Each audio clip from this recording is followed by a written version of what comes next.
जन्म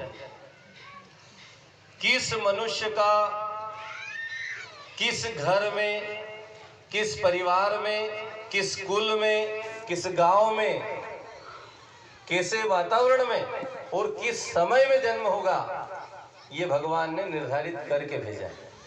ये निर्धारित है। आप कहीं भी सोच ले, अरे साहब इस गांव में, इस घर में कहाँ गए, नहीं, ये पहले से निर्धारित, जीवन का पहला पेज पूर्णतः निर्धारित, इसको कोई बदल नहीं सकता। चाहे जितना लाख व्यक्ति का पुण्य हो, प्रारब्ध हो, पर आना उसी समय, उसी घर में और उन्हीं परिस्थितियों में जीना पड़ेगा। अब दूसरा पेज भी भगवान ने लिख दिया। किस मनुष्य की किस रूप में, किन परिस्थितियों में, किस स्थान पर मृत्यु होगी, यह भी निश्चित है। इसको भी कोई नहीं बदल सकता। आप देख लीजिए, कौन कहाँ है और कहाँ पर पहुंच जाता है, पता ही नहीं चलता। अरे साहब अभी तो यहाँ थे, वहां चले गए और वहां पर दुर्घटना हो गई या परिस्थिति ऐसी बनी और वो दुनिया को विदा हो गए। हम कहते साहब ऐसा करते तो वहां नहीं जाते, उनको हमने रोका था, रुके नहीं। क्यों? दूसरा पेज भगवान ने कंप्लीटली तैयार करके लिख कर भेजा है। दो, ये भगवान के हाथ में, ये हमारे हाथ में नहीं।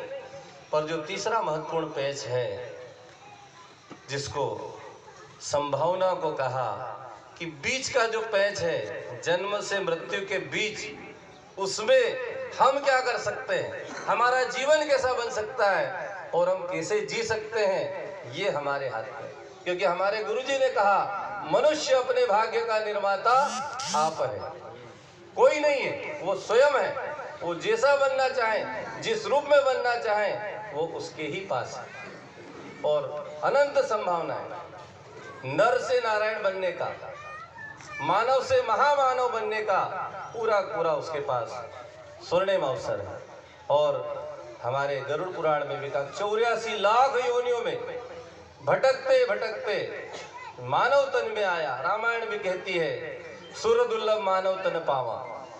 देवताओं को जो दुर्लभ था, वो मनुष्य तन हमें मिला, और उसको हम किस रूप में जी पाए, ये हमारे ऊपर है। सेठ जी ने इस जीवन को शानदार उपयोग किया। इतना शानदार जीवन जीकर धरती से गए कि इतिहास में अमर हो गए। जब भी गांव में नाम आएगा तो स्वर्गीय श्री का नाम आएगा। क्यों? जीवन को जिया। धन दौलत आप कहें साहब उनके पास बहुत था, नहीं साहब, दुनिया में धन की कोई कमी नहीं है। धन की बात करें तो इतने धनपति हैं, लेकिन धन का उपयोग करने का हर व्यक्ति को भगवान ने मौका नहीं दिया। सौभाग्यशाली लोग होते हैं जिनको धन का सदुपयोग करने का मौका दिया। एक सच्ची घटना सहारनपुर की, एक सोनी परिवार आज से 10 से 12 साल पहले पेपर में आया था। हरिद्वार जाते सहारनपुर आता। सोनी परिवार में पति और पत्नी दो ही, तीसरा और कोई नहीं। खूब पैसा कमाया, इतना पैसा कमाया जिसकी कोई हद नहीं, इतना पैसा, पर 1 रुपया भी अपने दरवाजे पर किसी को दान नहीं दिया। अब होता यह है कि मनुष्य की उम्र है, आयु है, समाप्त तो होगी, उनकी भी हुई।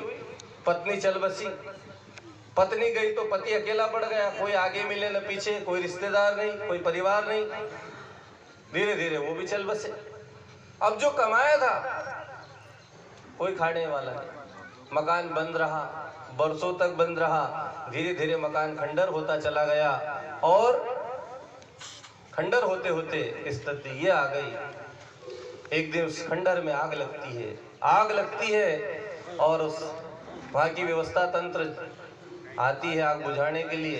बुझाते समय कच्चा मकान था, गिरने लगा, आग बुझ गई, दीवारें गिरी और दीवालों में से सोने और चांदी के भंडार निकले। बहुत सारा सोना जवाहरात, बहुत सारा धन निकला।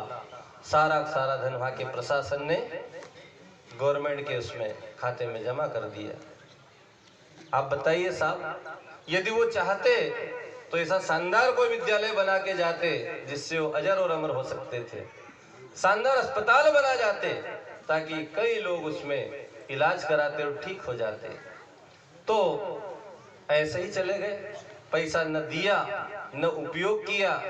तो ऐसे लोग भी, पैसे वाले बहुत है, पैसे की दुनिया में कोई कमी नहीं, बहुत सारे